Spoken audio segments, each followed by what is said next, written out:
Noches para todos. ¿Me están escuchando? Perfecto.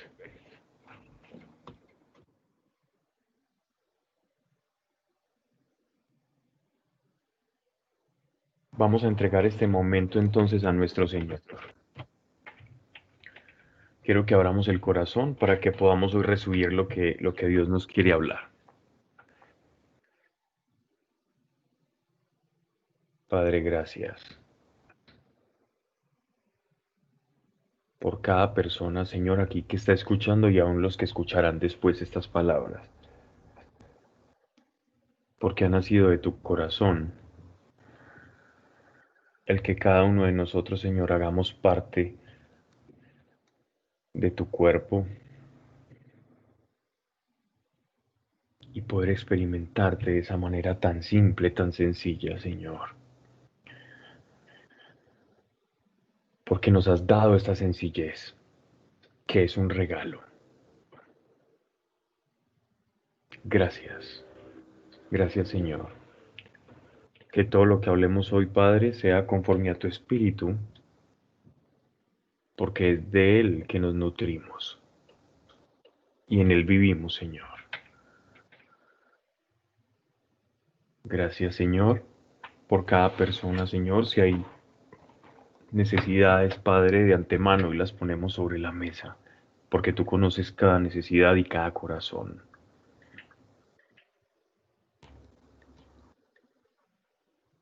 En el nombre de Yeshua, nuestro Señor Jesucristo, hoy te entregamos este momento.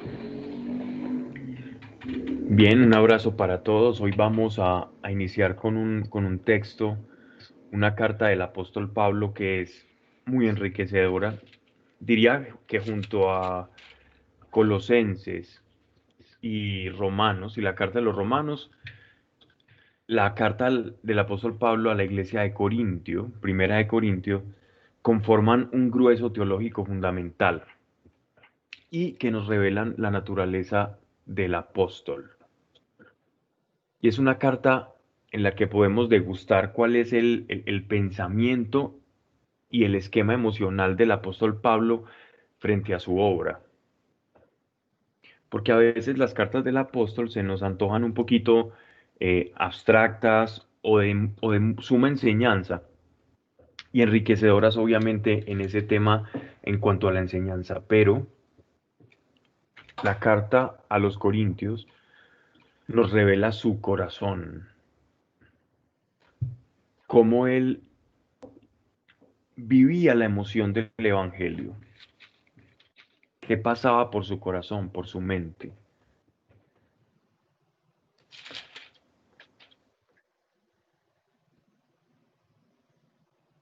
Vamos entonces a hacer una pequeña introducción a la iglesia de Corintios, pero no sin antes hablar un poco sobre el territorio que nos compete. Y es que bien saben que Corintios era una ciudad, un territorio que estaba ubicado en Grecia. Corintio era una ciudad famosa por sus puertos, por la riqueza económica que manejaban y porque estaba en una parte meridional, es decir, central, en una pequeña península, en una zona peninsular llamada Acaya. Grecia, para la época del apóstol Pablo, ya había perdido toda la hegemonía de la Grecia antigua o clásica que los historiadores eh, ya nos hablan, que es la Grecia de Homero, la Grecia en la que se enfrentaban Atenas y Esparta, en la que salen los grandes mitos griegos y toda esa cultura que inició el movimiento occidental. De hecho, el pensamiento occidental, el que nosotros tenemos, que hemos heredado de la colonización europea, se debe al pensamiento griego. Toda la estructura de pensamiento de Occidente nace en la antigua Grecia y los romanos, cuando ya tienen completo control y hegemonía sobre todo el territorio griego, recogen todo ese acervo, toda esa identidad griega y ese pensamiento occidental organizado, la misma filosofía, y la van transformando de una manera un poco más práctica, pero en síntesis, ya ese pensamiento griego había inundado a toda la cultura romana, y como Roma tenía colonias en todas partes, por eso se dice que todos los caminos conducen a Roma. Entonces ese pensamiento griego también a su vez fue llevado a diferentes latitudes. Llegó también a permear a al mundo judío. Y por eso tenemos que hay una cierta facción de judíos que eran conocidos como los judíos alejandrinos, donde era un bastión de cultura griega que todavía perduraba en época del Imperio Romano. Y muchos judíos que nacían en Alejandría, en Egipto, un poco mezclaban toda la cultura griega con la judía y de ahí nacieron grandes predicadores dentro del mundo judaico, pero con esa herencia griega. Y son este tipo de personajes que tenían esta cultura helenizada o helénica griega. Heleno es griego.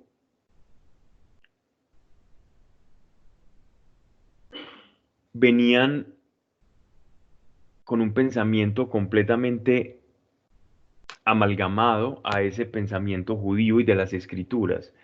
Por ejemplo, reconocemos un gran pensador de los judíos de tiempos de nuestro Señor Jesucristo y posteriores, donde se hablaba el griego, donde las escrituras se habían traducido al griego, y de allí sale la famosa versión que conocemos como la de los 70 o la Septuaginta. Y un reconocido pensador llamado Filón de Alejandría, por ejemplo, que era un judío que hablaba griego, que se crió en una cultura griega, pero de origen judío, de tradición y religión judía. Y cuando comenzó a expandirse el Evangelio, muchos de estos judíos griegos, con cultura helénica, con cultura ya occidental, probaron la fe de nuestro Señor o creyeron en el mensaje del Evangelio y empezaron también a convertirse muchos de estos judíos griegos. Y fueron como los primeros obstáculos que tuvo la iglesia primitiva en cuanto a divisiones. Y es que por un lado venían los judíos de tradición hebrea, que ponderaban el idioma hebreo, la escritura hebrea, los textos sagrados en su idioma original, y por otro lado, judíos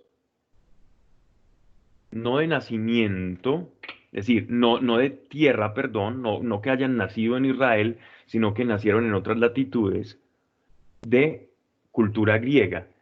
Y empezaban a haber conflictos porque unos no conocían la tierra, ni siquiera el lenguaje hebreo, pero conocían la misma escritura, no en hebreo, sino en griego. Y esto, como siempre, va generando divisiones y fue como el primer punto de división que tuvo la iglesia. Entonces, Corintio, ya en épocas del apóstol Pablo,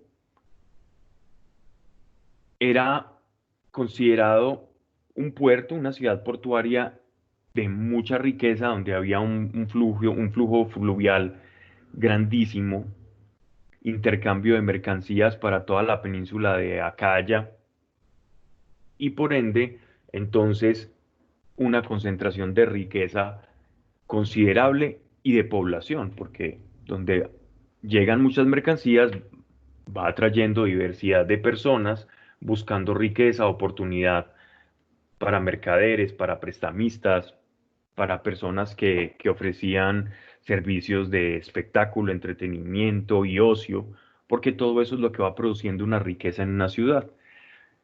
Y este es el estado de Corintio. Entonces, tenemos una ciudad portuaria rica donde había mucho judío de índole de origen gentil, pero donde también llegaban judíos hebreos que habían nacido en Israel a comerciar y a aportar todas sus mercancías. Entonces era bastante cosmopolita este, esta ciudad. En el mundo antiguo se conocía también a Corintio por una peculiaridad, y es que era, guardando las proporciones, como Las Vegas del mundo griego, ¿no?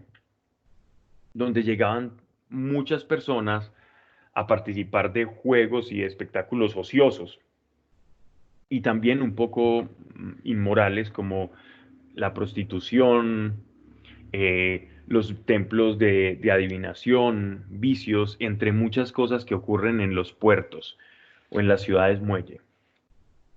Entendiendo entonces la ciudad de Corintio en ese agite voluptuoso de todo ese tipo de manifestaciones de dinero, de gastos, de excesos, de barcos que llegaban con todos estos marineros que pasaban mucho tiempo en alta mar y venían a querer desfogar toda esa ausencia de pasiones que habían tenido durante todo ese su trayecto a la mar, y las volcaban allí. Entonces, hasta allá llegó el apóstol Pablo, y es precisamente en este lugar donde se produce una carta que nace desde la exhortación. Cuando Pablo le escribe a la iglesia que se originó en Corintio, donde Pablo predicó, pero no solamente Pablo,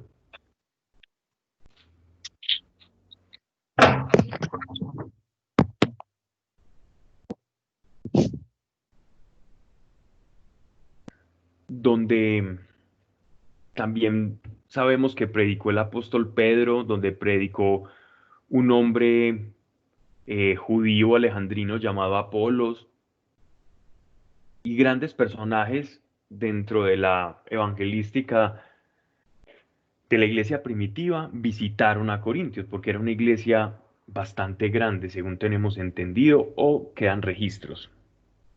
Entonces, cuando el apóstol Pablo escribe a los Corintios, escribe por un motivo en particular. Esta primera carta tiene una motivación, y la motivación es la respuesta a unas inquietudes que le habían presentado no solamente los de la iglesia de Corintios, sino personas que habían atestiguado cierto tipo de conductas que se estaban comenzando a desarrollar en esta iglesia, en esta comunidad, y extendían su preocupación o su punto de vista al apóstol, que en estos momentos se encontraba en Éfeso.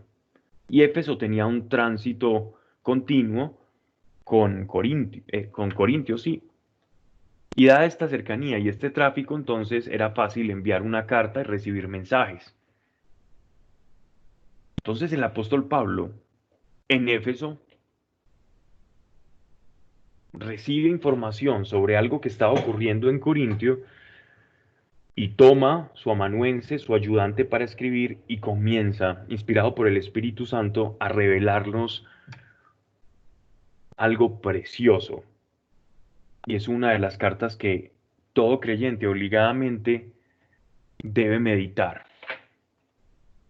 porque no solo nos revela el corazón de un apóstol en frente a su misión, sino qué papel juega la palabra de Dios, el Evangelio, el mensaje que todos nosotros portamos dentro de todo el conocimiento humano. Hay tanto conocimiento en el mundo. Hay conocimientos técnicos, hay conocimientos físicos, conocimientos de corte industrial, filosóficos, históricos, arqueológicos, de ciencias humanas, ciencias médicas. Y el mundo está plagado de conocimiento, porque nosotros estamos en un plan desde que nacemos de descubrir nuestro entorno y encontrarle una razón a por qué estamos aquí. Y en ese trasegar por nuestra vida vamos acumulando conocimientos personales, y el mundo y el ser humano, en cuanto, si nos vemos como una unidad, como la humanidad, adquiriendo un conocimiento. Pero es precisamente el Evangelio otro tipo de conocimiento muy diferente, e incomparable a todo el conocimiento que la humanidad puede albergar, que pueda alojar, que pueda recoger, recopilar, tener. El Evangelio, según expresa el Espíritu a través de su apóstol, es un conocimiento especial y por lo tanto debe ser tratado de otra forma diferente a como tratamos a los demás conocimientos. Y también la envoltura en la que va a llegar ese conocimiento va a ser completamente diferente, para bien y pesar, para bien de unos y para pesar de otros. Entonces, con esta breve introducción, aunque podríamos detenernos mucho más en la explicación geopolítica de Corintios, pero la idea es entrar en materia. Simplemente esto lo hago como un pequeño marco de referencia para que veamos el contexto social en el que el apóstol Pablo estaba predicando y nos adentremos en lo que es fundamental, que es la palabra. Entonces, voy a comenzar leyendo. Primera de Corintios, capítulo 1, verso 1. Pablo, por la voluntad de Dios, llamado a ser apóstol de Cristo Jesús, y Sóstenes, hermano. Hay tres cartas en las que el apóstol Pablo utiliza la expresión por la voluntad de Dios llamado a ser apóstol.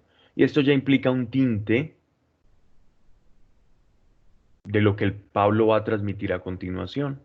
Y es que si él hace defensa de su apostolado, es precisamente porque es su apostolado el que está en entredicho, o porque hay determinadas facciones dentro de la iglesia de Corintios, determinado grupo o partidarios de esa iglesia que están desconociendo, demeritando, subvalorando o incluso despreciando toda idea de que Pablo fuera un apóstol real comisionado por Dios como heraldo del Evangelio.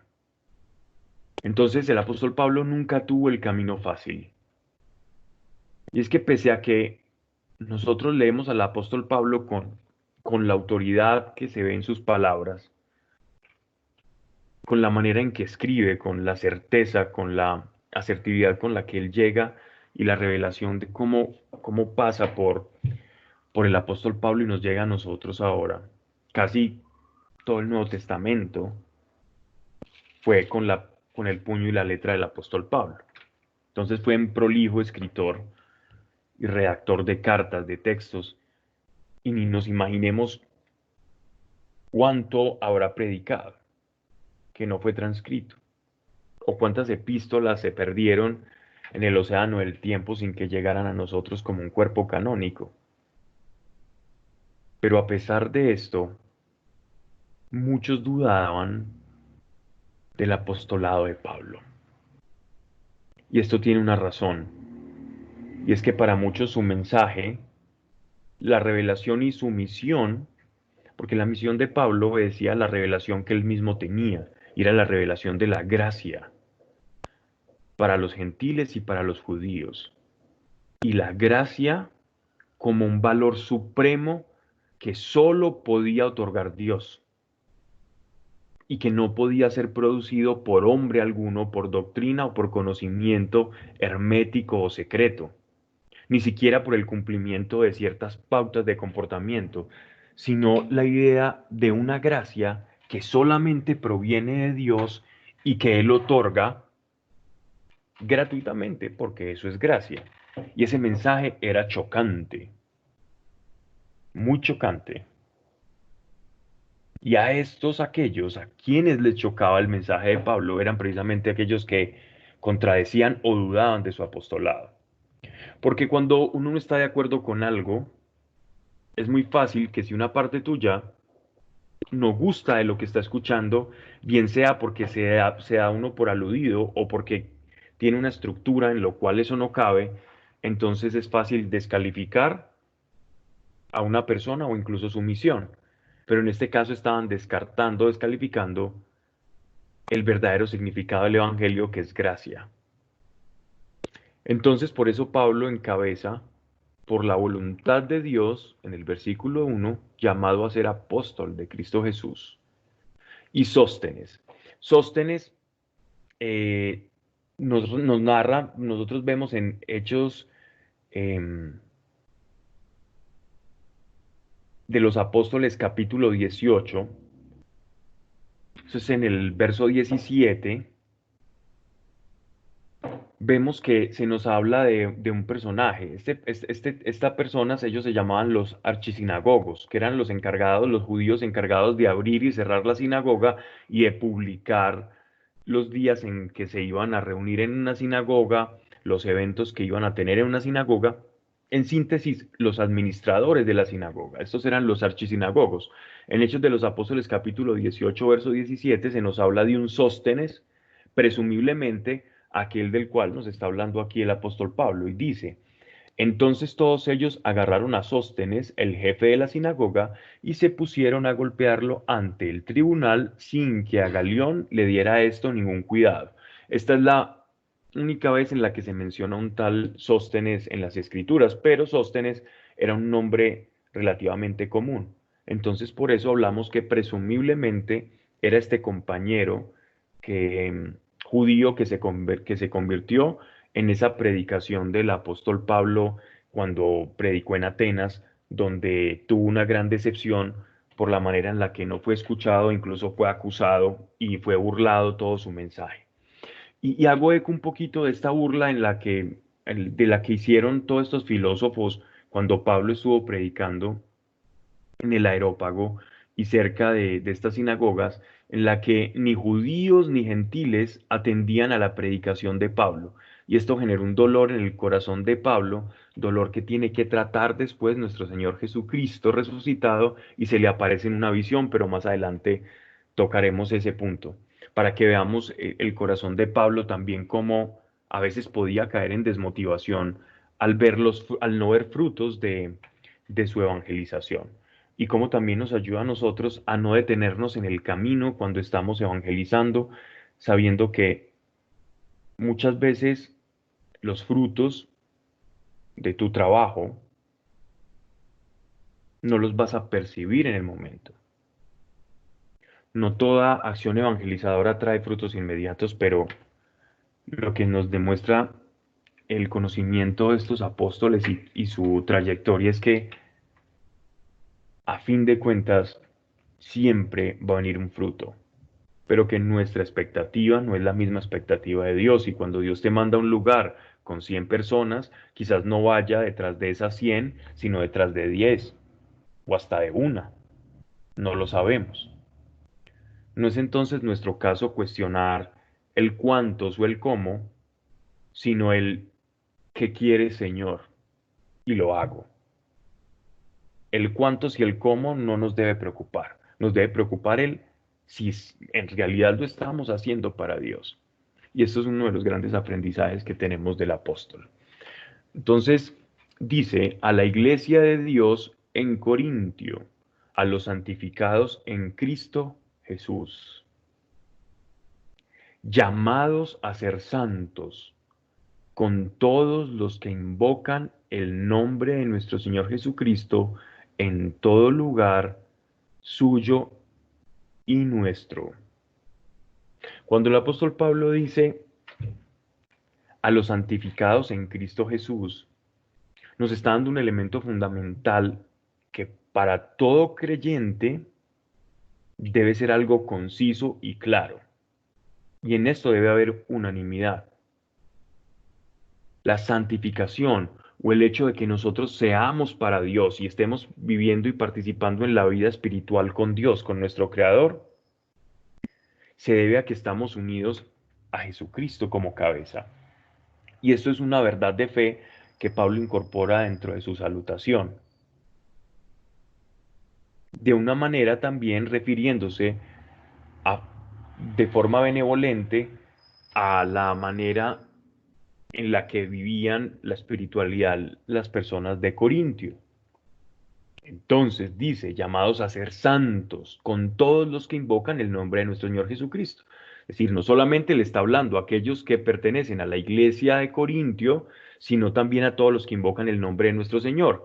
También posiblemente haciendo una relación a todos los creyentes que estaban dispersos por toda la zona peninsular de Acaya y que no residían en Corintio, pero también demostrando que la carta que está escribiendo iba a tener un carácter, un tinte universalista, y que no solamente era dirigida para Corintio, donde se estaba desarrollando ese problema, el cual el apóstol Pablo va a exponer y va a hacer toda una tesis para explicarles cuál es la razón de ser desde el espíritu y delimitar ciertas conductas que estaban erróneas dentro de la iglesia y que se estaban infiltrando, sino también sabiendo que esta carta iba a ser expresada, iba a ser leída, iba a ser escudriñada en muchos lugares.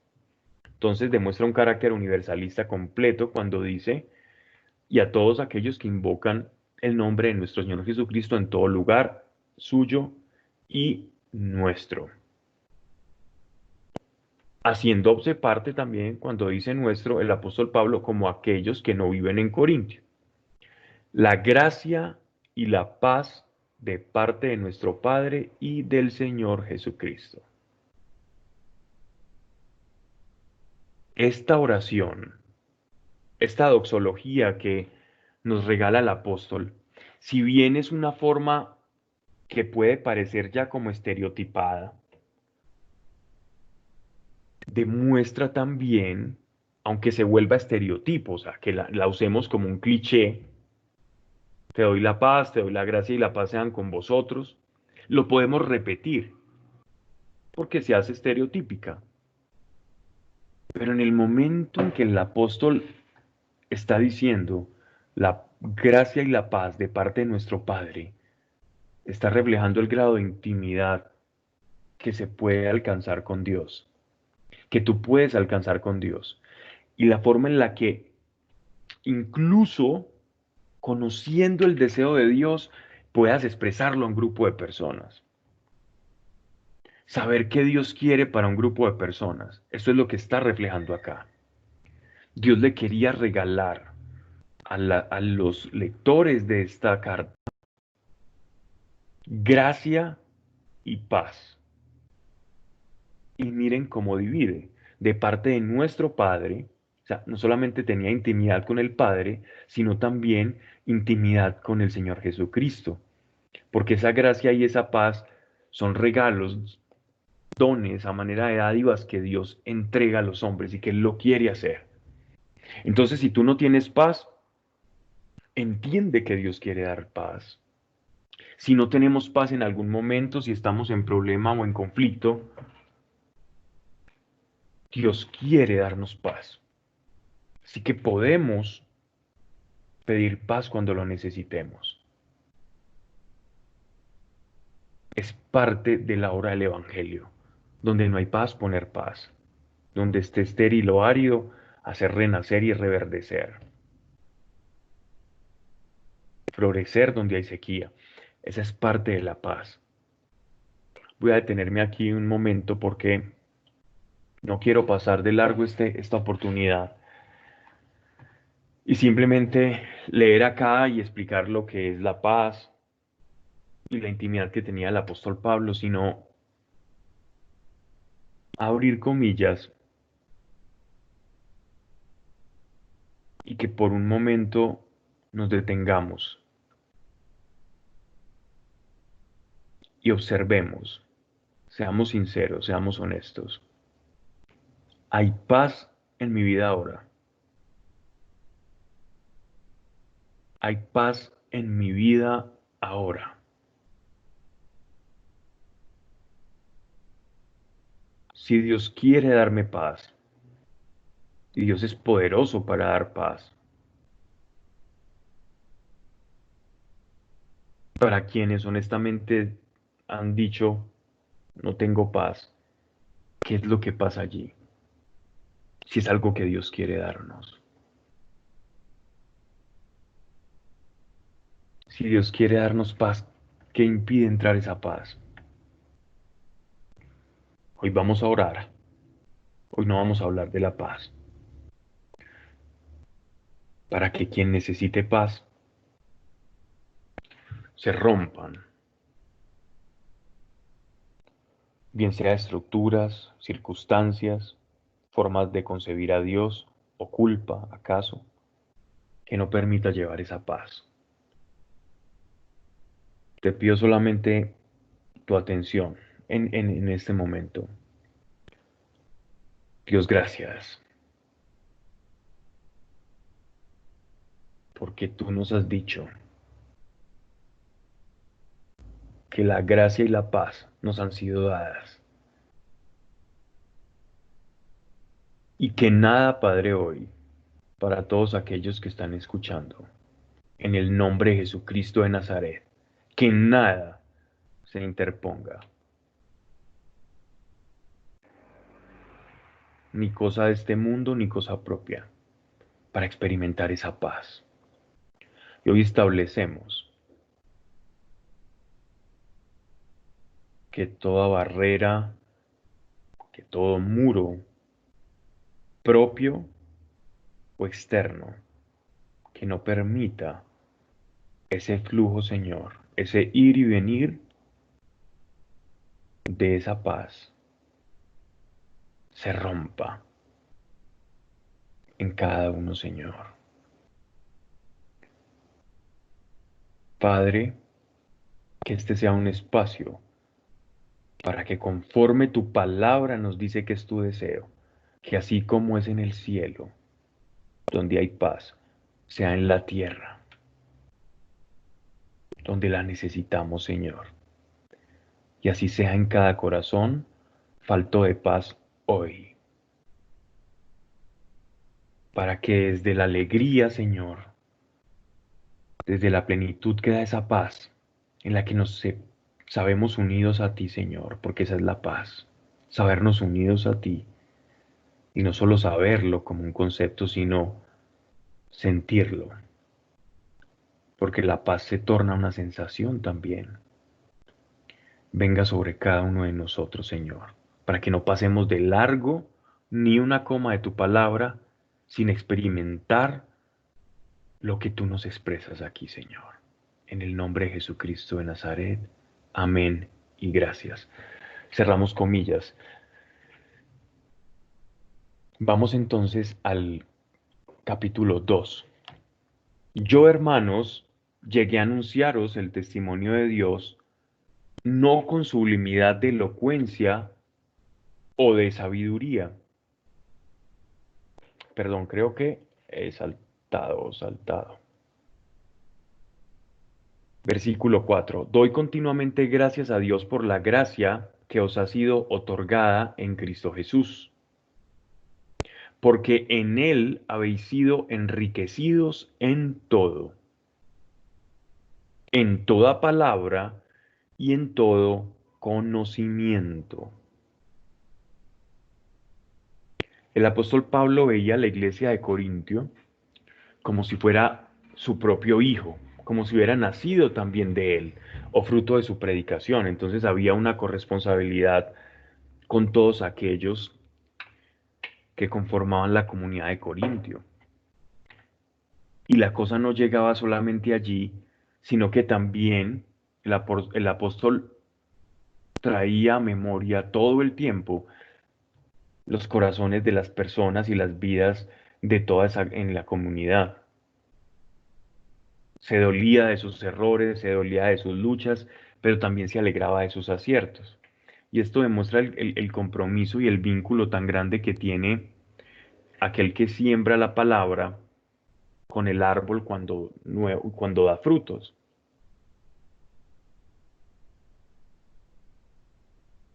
Hace poco vi un sobrino que estaba practicando en el preescolar o en el colegio, no sé,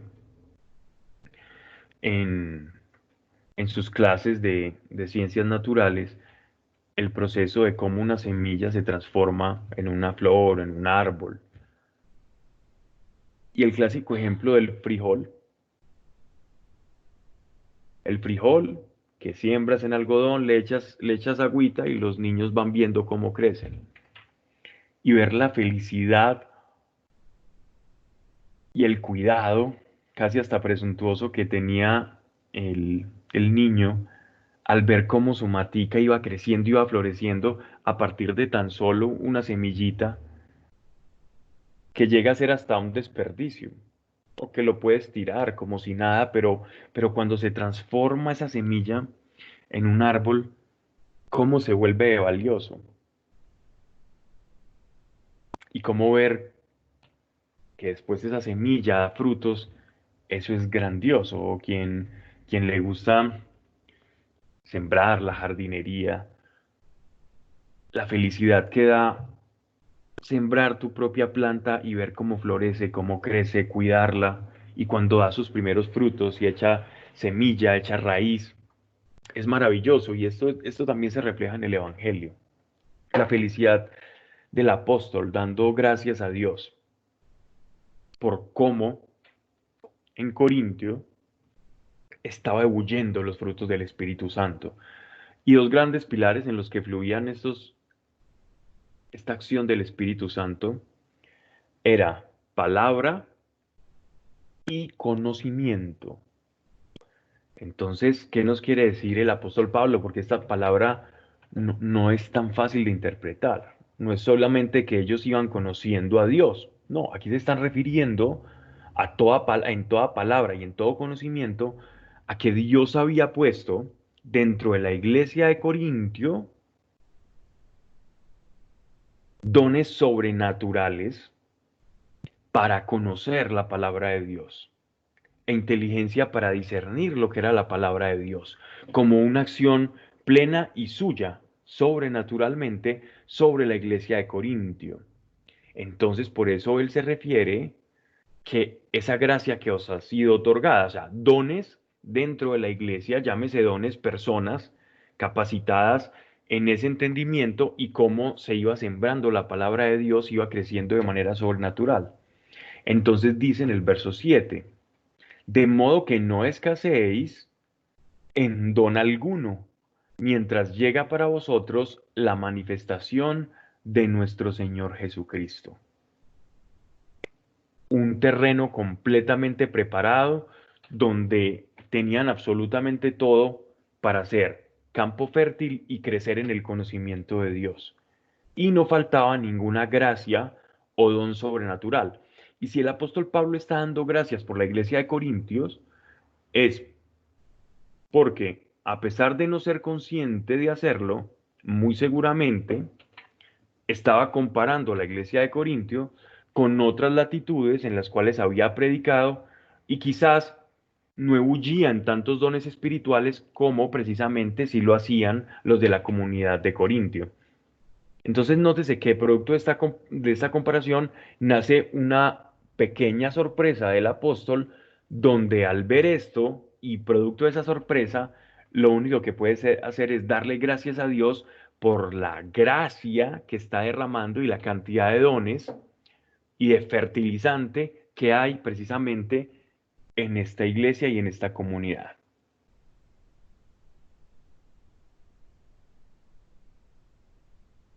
Que a su vez, o sea, Jesucristo, que a su vez os confirmará plenamente para que seáis hallados irreprensibles en el día de nuestro Señor Jesucristo.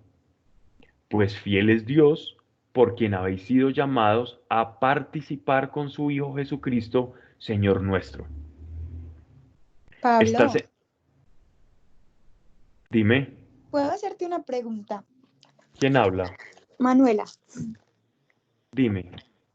cuando estoy leyendo, dice en mi Biblia, Él los mantendrá firmes hasta el fin para que estén sin tacha el día en que venga Cristo Jesús nuestro Señor.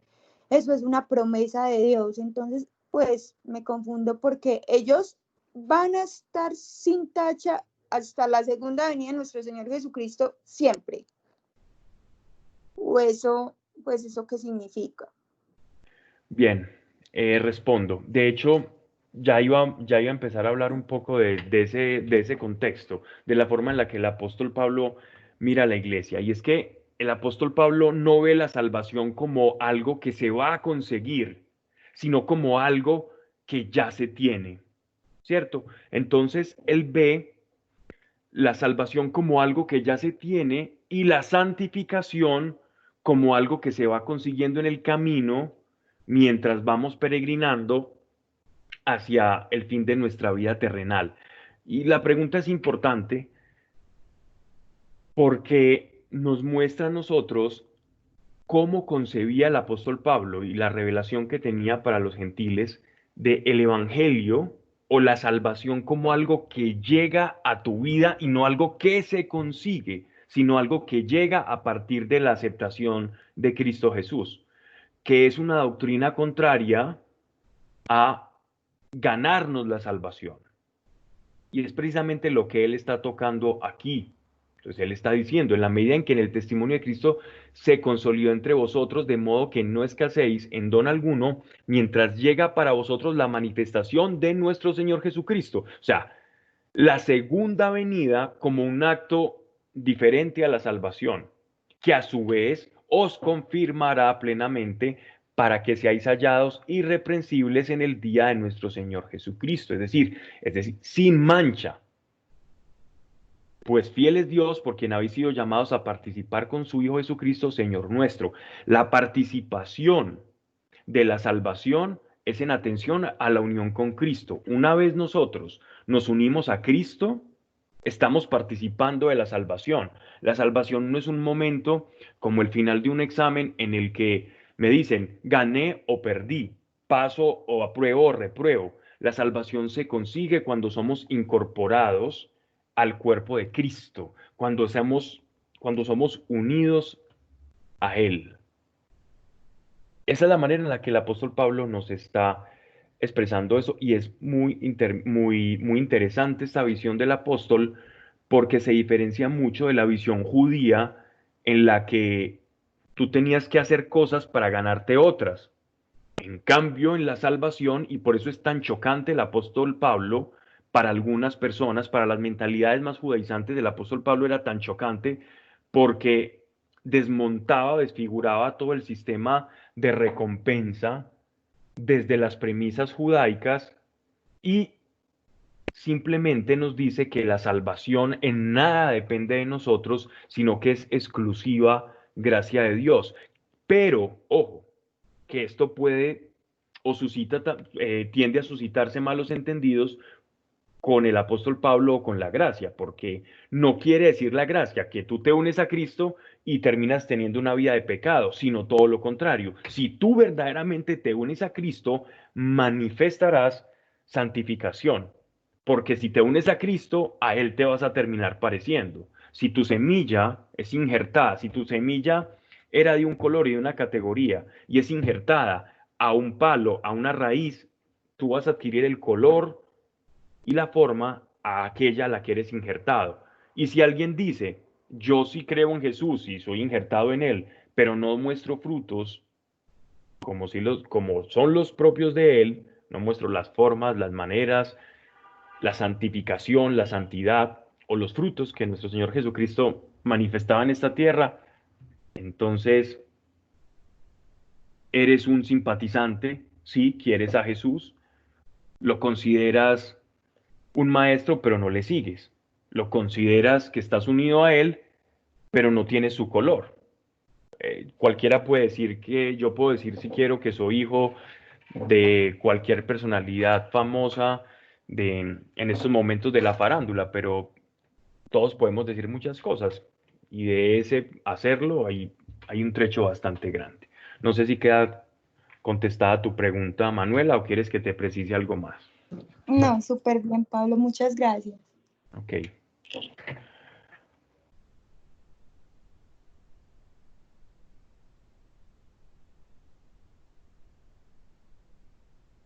Seguimos.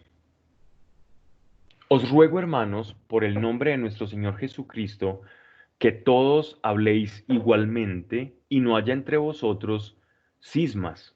Un cisma es una división. Antes seáis concordes en el mismo pensar y en el mismo sentir. Esto es, hermanos, os lo digo porque he sabido por los de Cloé que hay entre vosotros discordias.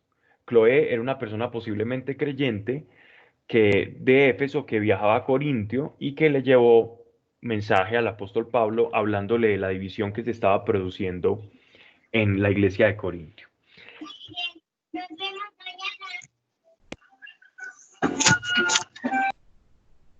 ¿Qué división se pudo haber estado dando en esta iglesia?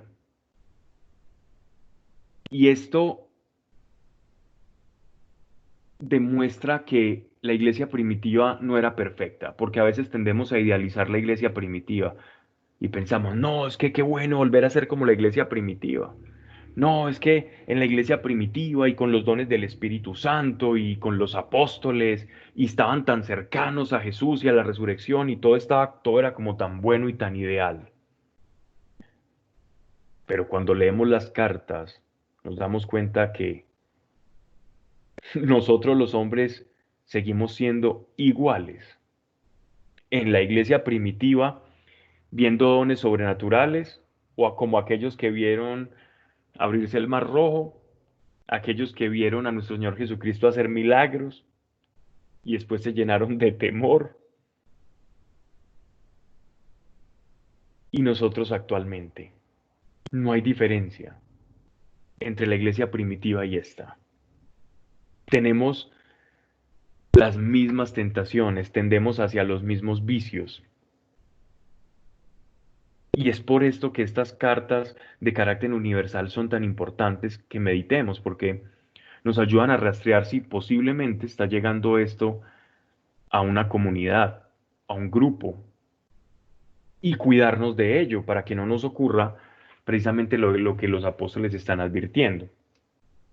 Los griegos tenían fama y realmente se la habían ganado de divisiones intestinas, divisiones de las divisiones. Lo que primero fue Atenas y Esparta, después entonces ya no solamente eran dos ciudades, sino escuelas de pensamiento. Por un lado estaban los pitagóricos, los estoicos, por otro lado estaban los que defendían ciertas identidades respecto a una deidad, entonces los herméticos, las, las guerreras y las hijas de Artemisa. Por otro lado también estaban entonces los que eran de pensamiento más gnósticos, los escépticos, y una cantidad de escuelas de pensamiento y una división del conocimiento completamente radicalizada dentro de la Grecia antigua, hasta el punto máximo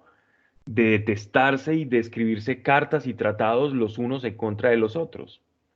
Y los sofistas se encargaban también de echarle más leña al fuego, y la antigua Grecia era un caldero de ideologías y de conocimientos y de partidos a los cuales había que estar suscrito.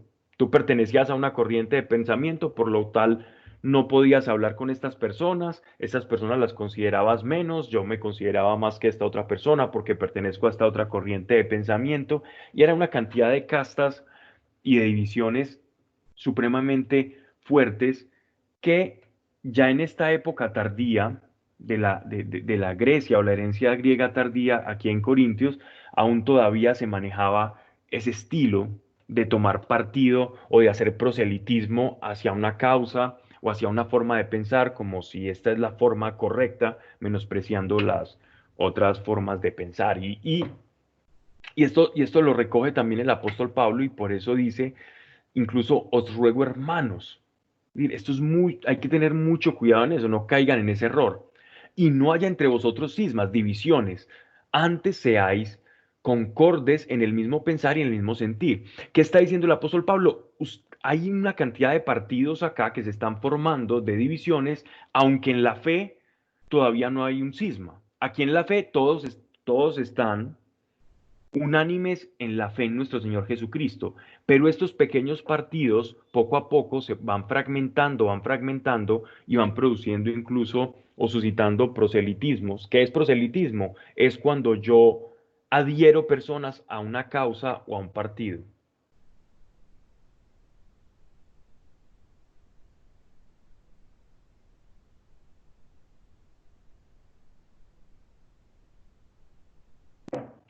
dice en el versículo 11: esto, hermanos, os lo digo porque he sabido, los de Cloe, que hay entre vosotros discordias, y cada uno de vosotros dice: yo soy de Pablo, yo de Apolo, yo de Cefas, yo de Cristo.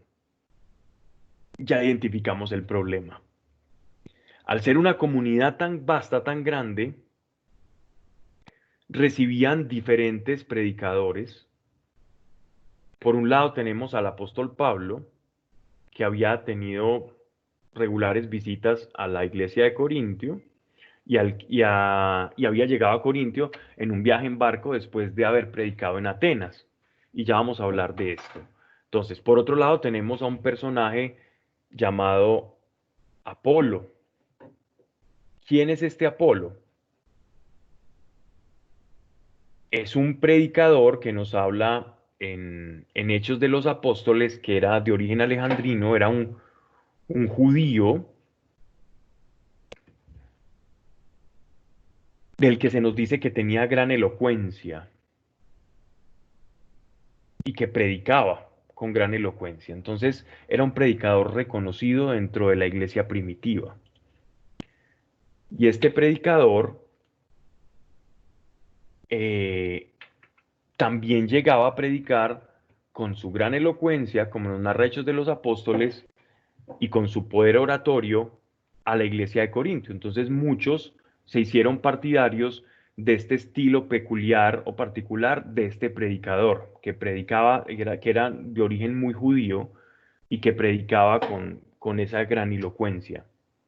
Y otros también de Cefas, que es el apóstol Pedro. Entonces, otros decían ser de la causa de Pedro y no eran afines a la predicación de Pablo, porque la consideraban un poco ya muy gentil, muy occidental, y a la de Apolo.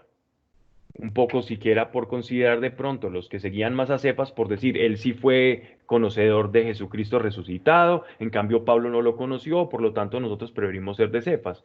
Y otros decían ser de Cristo. Ojo, porque muchas veces ha sido interpretado este texto como yo de Cristo, es decir, yo no soy de Apolo, no soy de Cefas, sino de Cristo, que en realidad esta sería la manera correcta de interpretar. Pero en este caso, este partido que alude ser de Cristo, tener a Cristo como cabeza, es muy posible. De hecho, grandes biblistas, grandes eh, exégetas de las escrituras han llegado a la conclusión que era otro partido quizás de personas de Palestina, palestinienses que estuviesen vinculados con la vida pública de Jesús o que lo hubiesen conocido y en sus viajes comerciales habrían llegado a la isla Puerto de Corintio. Entonces decían, yo no soy ni el apóstol, nada, yo lo conocí a Cristo y yo soy de Cristo, ¿cierto? Pero entonces aquí tenemos cuatro facciones, cuatro grupos: Pablo, Apolo, Cefas y los que decían ser de Cristo. Y miren la respuesta que el apóstol Pablo les da. Porque nosotros muchas veces tendemos a identificar el mensaje del Evangelio con determinado tipo de predicación, o juzgar una predicación más perfecta o más llena de sabiduría, menospreciando otra que para nuestro haber o nuestro gustillo intelectualoide resulta más precaria o que no me llega tanto. Pero nos va a demostrar el apóstol Pablo cuál engañado y pocos espirituales estamos siendo al hacer ese tipo de comparaciones tan tontas. Porque esas comparaciones, esas mismas comparaciones son las que hicieron caer en la incredulidad a los judíos y no aceptaron a Jesucristo porque su mensaje los escandalizó, y también a los griegos que no recibieron el mensaje de Jesucristo porque no les llenaba su mente del conocimiento y de la luz intelectual que ellos querían y con la cual querían brillar. No llenaban sus expectativas. Y nosotros como iglesia también podemos caer vilmente en esto. Podemos caer en la no comprensión de la esencia del Evangelio, menospreciando a una persona por la envoltura en la que llega el mensaje. Y en eso tenemos que tener supremo cuidado. Y es tan bello esto que va a salir del corazón de Pablo, revelado por el Espíritu Santo, porque nos va a matizar a nosotros cómo también esto no solo está para quienes estén defendiendo, para esas personas que defienden a Apolo o a Cefas, sino para nosotros también, cómo nos toca eso actualmente, cómo nosotros juzgamos a una persona o no recibimos un mensaje por la forma en la que viene. ¿Ok? ¿Está dividido Cristo? Pregunta el apóstol. ¿O ha sido Pablo crucificado por vosotros? ¿O habéis sido bautizados en su nombre? Miren la delicadeza que tiene el apóstol Pablo en la que no utiliza a las otras personas, no utiliza a estos hombres de renombre. Apolo, un gran predicador de la iglesia primitiva, a Pedro, el apóstol, sino que utiliza su propio nombre, porque no era culpa ni de Apolo ni de Cefas el que las personas se estuviesen identificando con ellos y no con la esencia del mensaje que ellos daban, que es la esencia del predicador. La esencia del predicador es el mensaje, no el mensajero. La forma puede ser cualquiera, pero la esencia del mensaje es lo que lleva la semilla. Tú puedes envolver un frijol en un empaque de lujo al vacío, con la minilla de oro y con cinta, y adornarlo como quieras. Pero lo que va a hacer crecer el árbol no es el adorno, sino es la semilla. Y aquellos parecía que estaban más preocupados por la forma que por la semilla. Y esta es la esencia de esta exhortación, de esta amonestación del apóstol. Dice, ¿o ha sido Pablo crucificado por vosotros? Cuando él está diciendo eso, nos está enseñando que la esencia del mensaje del Evangelio es la cruz. No es sabiduría, es cruz. Es la cruz, es la muerte de nuestro Señor. No tenemos que decir 3 o 4 palabras más, sino que Cristo murió por nosotros. Esa es la esencia del Evangelio. ¿O habéis sido bautizados en su nombre, en el nombre de Pablo?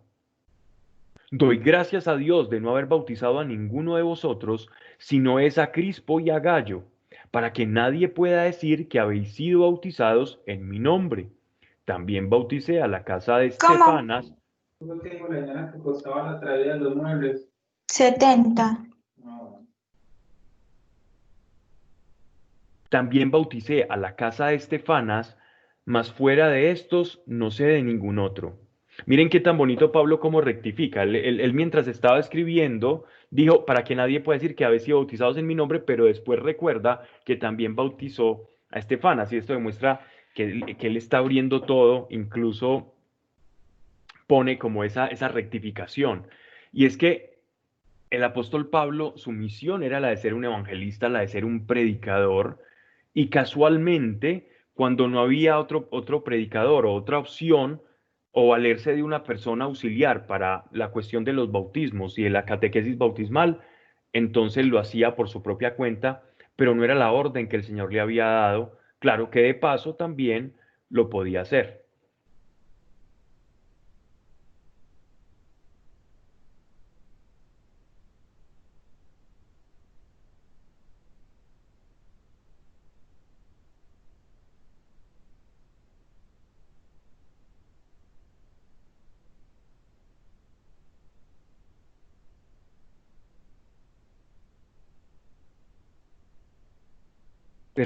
Capítulo 1, verso 17.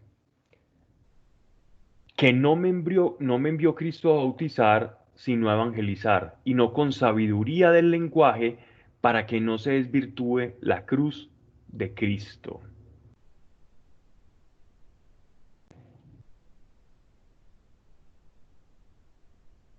quiero que notemos algo acá.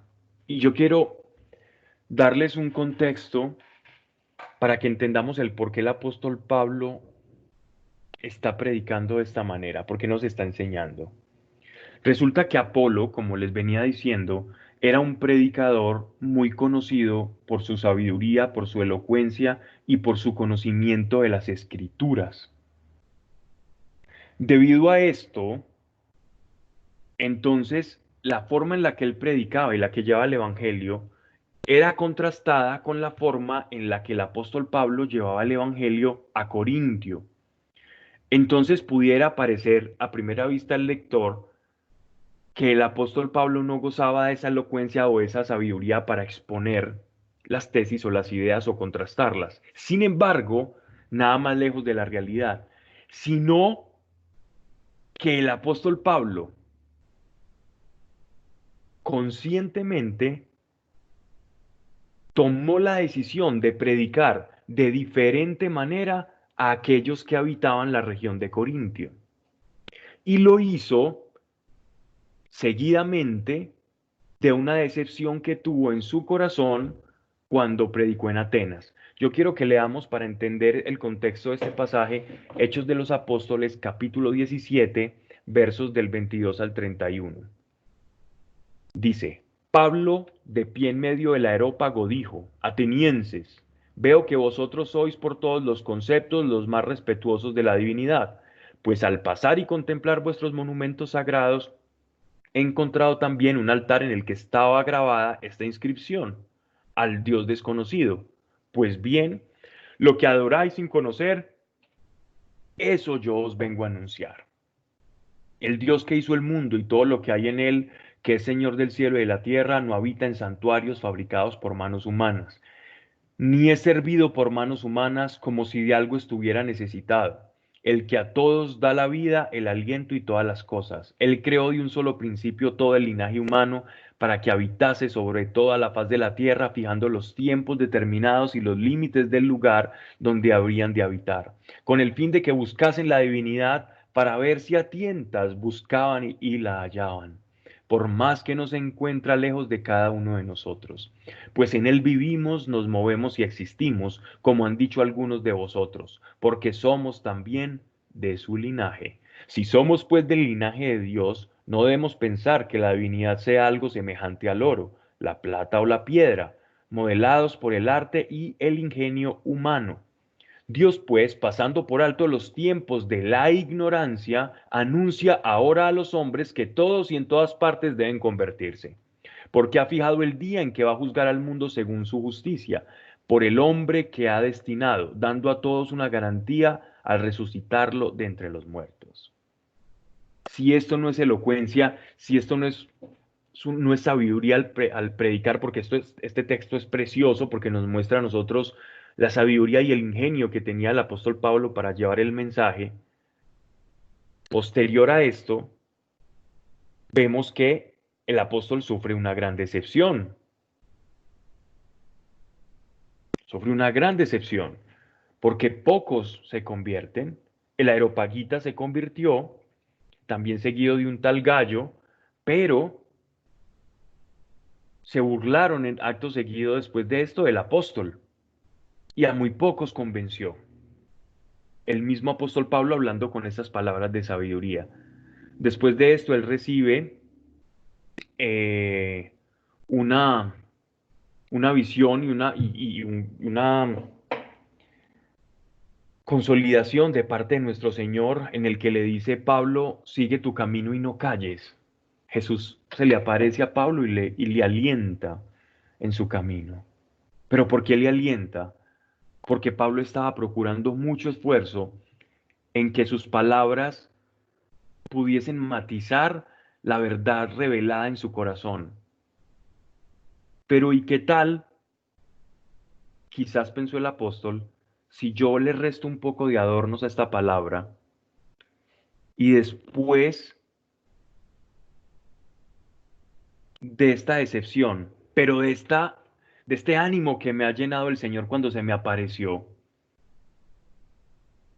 llegando a la isla de Corintios, yo sea un poco más reservado y predique de otra forma, vamos a ver qué ocurre. Y es allí donde descubre un gran tesoro, y es que no importa la forma, sino la calidad y la esencia del mensaje. Y este es el tinte que Pablo nos está dando en Corintio. Y es el tinte que nos lleva a que nosotros cuestionemos. Nos hemos vuelto muy fáciles para ver los empaques. ¡Wow! ¡Qué bello es este empaque! Y si no, pregúntale a un publicista.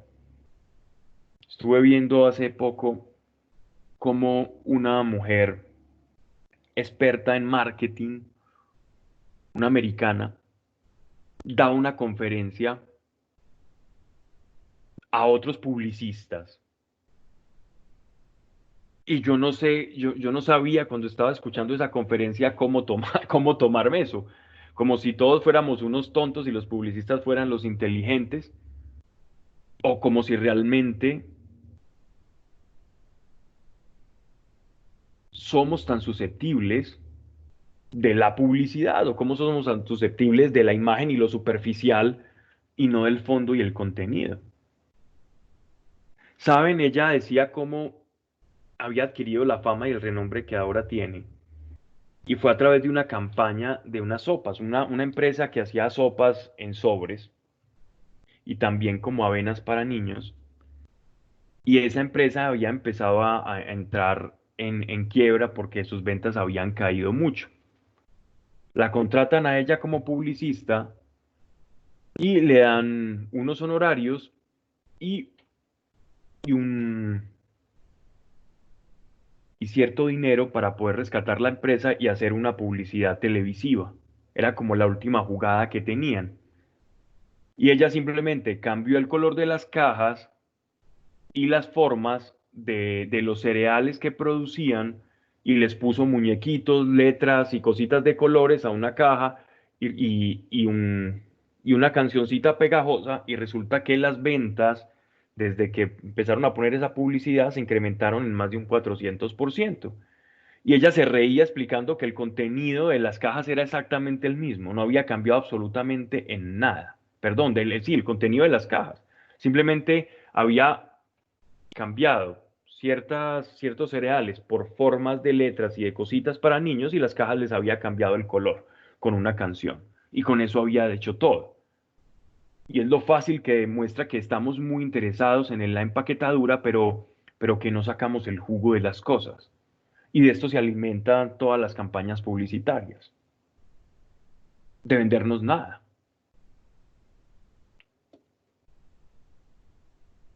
Y no estaba exenta la iglesia primitiva de esto, pero el apóstol Pablo decide ser puro y estricto contenido en la forma en la que se expresó a ellos. Entonces miren lo que dice acá.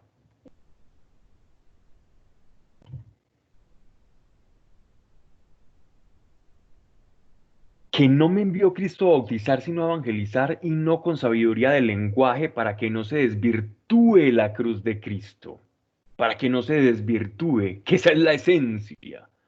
Porque la doctrina de la cruz de Cristo es necedad para los que se pierden, pero es poder de Dios para los que se salvan. Según está escrito, perderé la sabiduría de los sabios y reprobaré la prudencia de los prudentes. No le interesó a Dios enviar el mensaje del Evangelio en una envoltura deseable, amigable, agradable a los que buscan el conocimiento secreto o esotérico, o a los que buscan el Mesías libertador, a ninguno de los dos. A quien esperaba el mensaje de un Mesías libertador, o sea, el pueblo judío, que los iba a liberar del yugo y la esclavitud del imperio romano, les dio un nombre en un patíbulo, en una cruz. Les dio la salvación en un molde de un hombre que cayó en la maldición de un imperio occidental, de la cruz, que era que era el máximo castigo. O sea, la salvación la ofreció en un molde de maldición. ¡Qué contradicción! Y a los sabios y entendidos, a los filósofos y a los que ostentan un conocimiento humano, les dio la salvación en un molde no racional. Dios vino a este mundo y por su cuerpo y resurrección. ¿Y quién han visto resucitar? ¿Y a quién le cabe eso dentro de la razón? Pues ahí está tu salvación. Ningún empaque o envoltura fácil de digerir.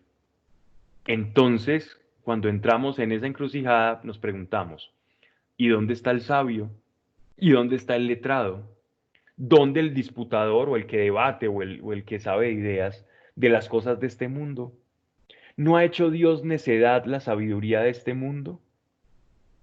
Miren que aquí hay una comparación de la predicación de Pablo con la de Apolo. La manera en que Pablo, después de su fallido intento en Atenas, para sus intenciones, para las intenciones de la manera en que él estaba predicando, nótese que él está diciendo, si ustedes no escuchan mi doctrina o la palabra que Dios me está revelando, porque no se la estoy dando, no se las estoy entregando de la forma que Apolo se lo entregan, sin desvirtuar a Apolo, porque Apolo era un siervo de Dios, mucho cuidado, que si me están menospreciando a mí, es por una mera envoltura, pero de cierto no conocen el mensaje que yo traigo. Pues por no haber conocido el mundo a Dios en la sabiduría de Dios, por la humana sabiduría, plugo a Dios salvar a los creyentes por la locura de la predicación. O sea, de la cruz, porque eso es lo que predicamos nosotros. La salvación por la muerte de Cristo. Locura para los gentiles, más poder, perdón, porque plugo a Dios salvar a los creyentes por la locura de la predicación, porque los judíos piden señales. Los griegos buscan sabiduría, mientras que nosotros predicamos a Cristo crucificado, escándalo para los judíos, locura para los gentiles, más poder y sabiduría de Dios para los llamados ya judíos, ya griegos. Y vamos a dejar aquí, porque tiene mucho contenido. Y para pasar a la oración, meditemos que todos estos textos que son sagrados son contemporáneos. Busca todo creyente que conoce cuál es la esencia de la salvación, debe ser afilado para poder desmembrar envolturas. Y si tú, que traes la esencia del Evangelio, quieres añadirle una envoltura, pregúntate, ¿para qué quieres esa envoltura? ¿Para qué quieres parecerte a, predicar como a, orar como a? Fíjate en la esencia. Si tú ya tienes la esencia, transmítela. Porque en la próxima charla vamos a ver los resultados de un pueblo, de una iglesia que recibió esa esencia. Y era la iglesia más rica en dones del Espíritu.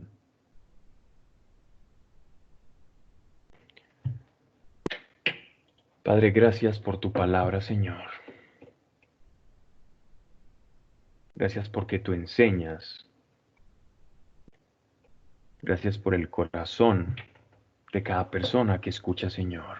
Gracias porque nos unes, nos enseñas y nos preparas. Y has dispuesto para este grupo tantas personas valiosas. Y has llenado sus corazones para transmitir la esencia, Señor.